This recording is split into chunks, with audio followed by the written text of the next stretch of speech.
Hello, welcome to the program Spiritism Inspiring Lives. Today's theme is children and education. So today's reflections explores the Spiritist approach to spiritual education for children, emphasizing the view of children as immortal spirits on a journey of self-improvement through successive existences. It highlights the importance of moral ethical development during childhood, a period seen as especially receptive to positive influences, and focuses the educator's role in guiding souls towards goodness who are in a new physical body. Addressing key Spiritist principles, this analysis illustrates that childhood is the unique opportunity for learning, healing, and growth, shaping future citizens capable of impacting society in a meaningful and ethical way. Being a child. The child is an immortal spirit, heir to itself, endowed with skills developed throughout its multiple existences, as well as limitations needed to overcome. Reincarnated in conditions and contexts necessary for its self-improvement, the spirit begins a new journey of learning, confident in the investment and in the guidance that points it to the safe route and strengthens the steps along the path of goodness. The Spiritist education in the period of childhood represents a relevant and imperative action, capable of contributing to the process of the child's improvement, considering that a spirit incarnates in order to perfect itself. During childhood, it is more accessible to the impressions it receives and which may assist it in its progress. People in charge of its education should contribute towards this goal, as highlighted in the Spirit's book by Allan Kardec, question 383. Furthermore, understanding that the spirit of a child may be quite old, and that upon being reborn to corporeal life, it brings with it the imperfections from previous experiences, from previous existences. The Gospel according to Spiritism, chapter 8, item 3. The child is not a miniaturized adult, nor a plastic box, easily moldable. It is a spirit that is starting over, momentarily forgetting the positive and negative achievements it brings from past existences, committed to the achievement of happiness that is presented by the benefactor Joana de Angelis. In the light of these fundamentals, childhood is now recognized as a favorable stage for active learning of new ideas, references, concepts, behaviors, and life perspectives that will support the new steps in the evolutionary path, influencing its integral development. Education.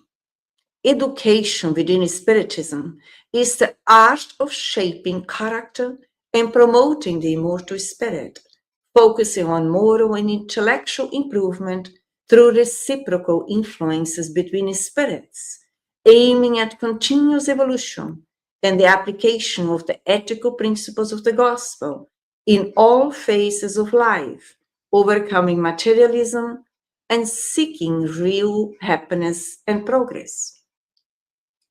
Let's address some fundamental principles in education. Education of the spirit.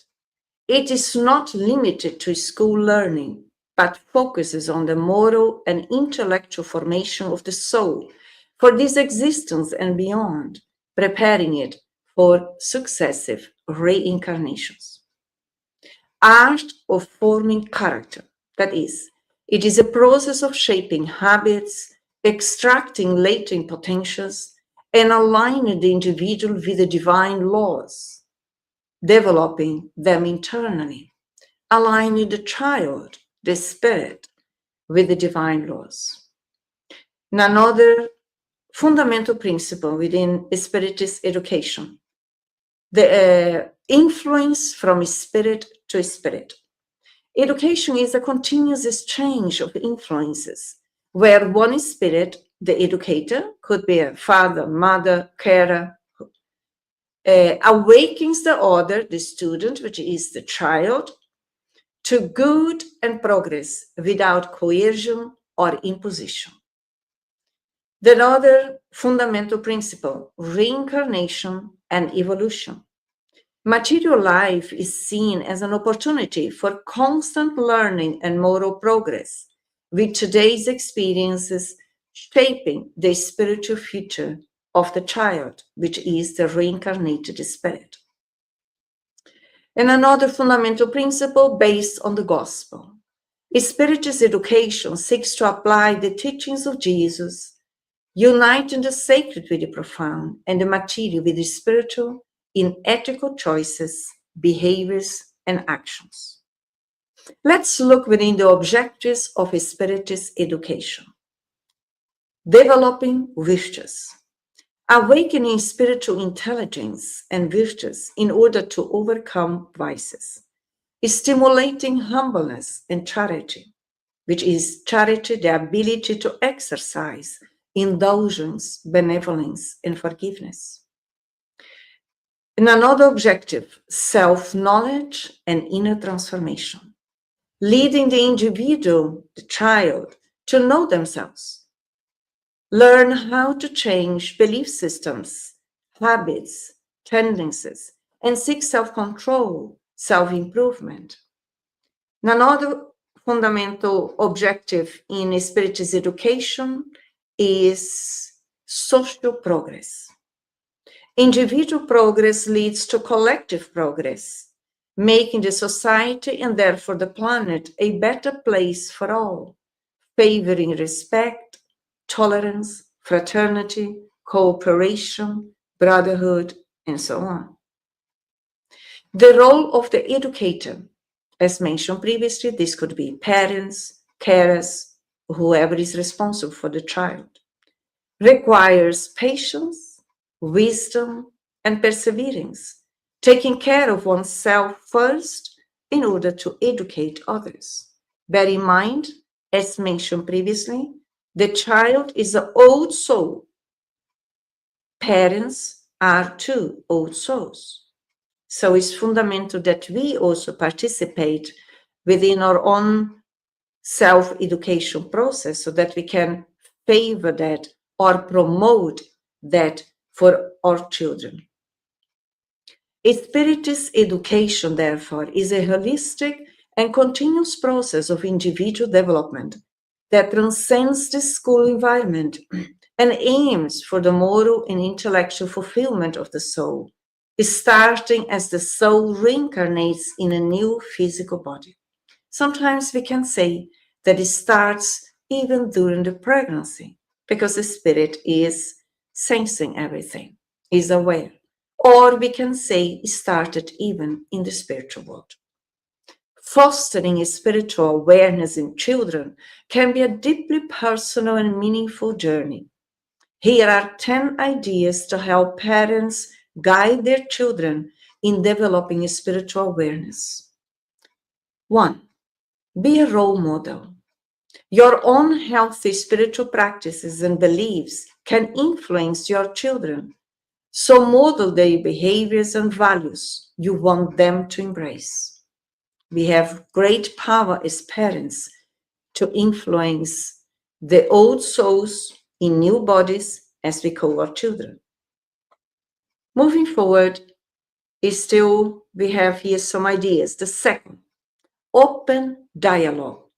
Encourage open and non-judgmental conversations about spirituality, allowing your children to ask questions and express their thoughts and feelings, especially when it comes about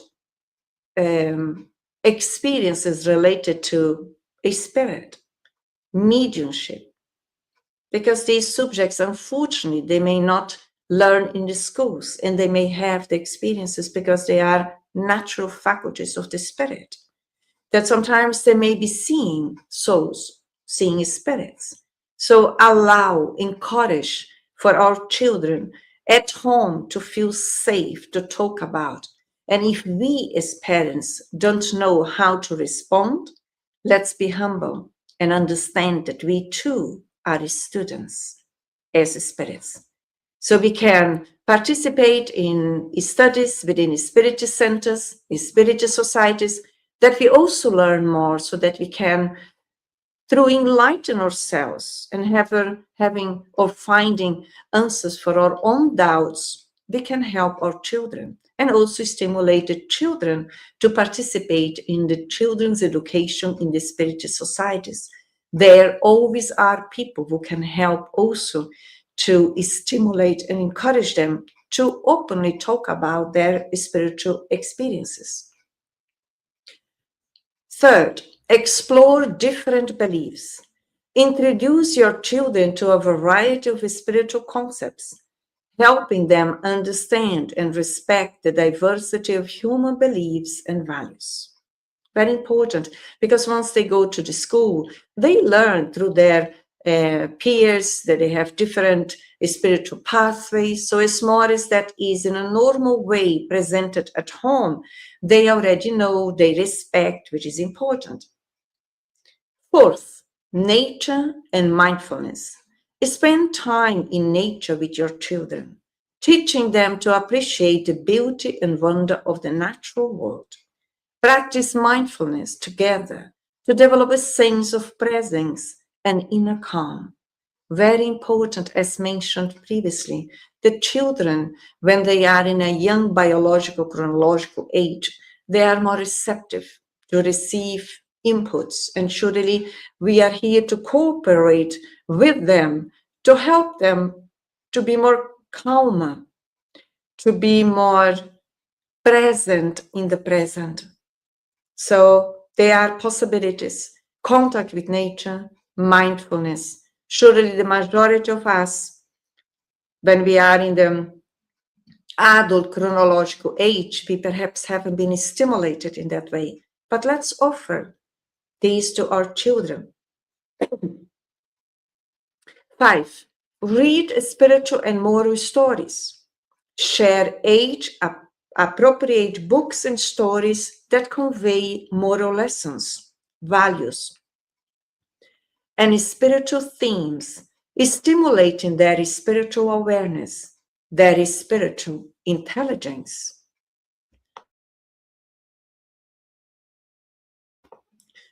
6, family practices. Establish family practices that connect to your spiritual values, such as prayers or the gospel at home, for instance.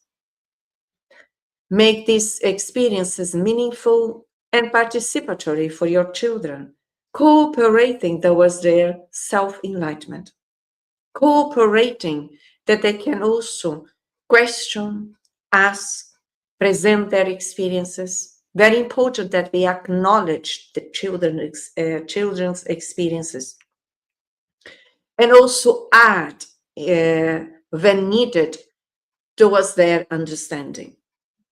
7, encourage self-reflection. Help your children develop the habit of self-reflection. Encourage them to think about their values, beliefs, and the meaning of life as incarnate spirits, according to the universal law, the law of love. It's so important that we help these souls to learn to think, learn to listen to themselves, what they feel, learn to make choices according to the universal law, teaching them about the law of cause and effect, which is equal for every soul despite of the chronological age. So favoring deeper understandings of themselves. They will be in the future the citizens of a new generation. 8, acts of kindness. Teach your children about the importance of compassion and kindness by engaging in acts of service, such as volunteering or helping those in need. That is, teach them to learn to serve, which is the great, great proposal for all souls on earth, to learn to serve, which we can translate in saying to learn to love. Developing a collective consciousness in developing responsibility, discipline, order, respect, tolerance, patience, brotherhood, fraternity, solidarity. That means developing a healthier social skills.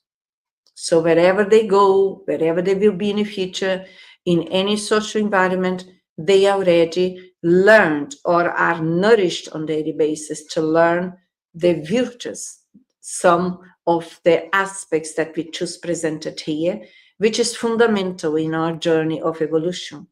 As we mentioned previously, children are old souls in a new body, blessed with opportunity as much as we, to learn new ways how to behave according to the universal law. 9, encourage questions. Welcome and explore your children's questions about spirituality. Help them seek answers and develop their own understanding, their own autonomy that can happen in any moment. In simple ways, perhaps we are cooking at home and child comes around and presents a question. Sometimes we can be walking in nature. Sometimes we can be just lying on the sofa. In the normal, simple ways, be aware, listen what the child or the children are presenting to us so that we can help to nourish them in their needs. And of course, when they are in the wrong track, let's say like that, in a loving way, correct them whenever it's necessary. In that way, understanding that your children or child are unique beings. 10, mind-body practices. Introduce practices like yoga, meditation to help your children connect with their inner selves and develop a sense of inner peace and balance, impacting their well-being. It is all about training, practicing, exercising, conditioning, in other words, nourishing the soul. And again, whatever we present, as we mentioned in the first references, we are supposed to be the models for our children. So bringing yoga and meditation, and children, they are quite easily to follow what parents do, helping them to come down, helping to introduce that, because that can have a very, very good impact in their development, either as a child, as adolescents, and later on as an adult as well. Now, let us remember the message of Rilon Ribeiro. I quote, "The evangelized child and youth are now undoubtedly those citizens of the world, aware and alert, driven to build by their own efforts the true path of happiness on earth. Therefore, understanding that it is through Spiritist education that Spiritism develops its most valuable program of educational assistance to humankind. And Emmanuel Spirit appoints to us, helping us to understand the theme of today. I quote, "Every child and young adult in the world is a plan of the divine wisdom for the service of humanity." And we conclude our brief reflections with the thoughts by the Spirit Amelia Rodriguez. And she says, I quote, "In life, we are all sowers. Some sow flowers and discover beauty, perfumes, and fruits. Others sow stones and hurt themselves in their spikes. Nobody lives without sowing, either good or evil. Blessed are those who leave seeds of love, kindness, affection, wherever they go, wherever they are." Let's think about that. I wish you much peace to all, and I hope to be together soon. Bye-bye.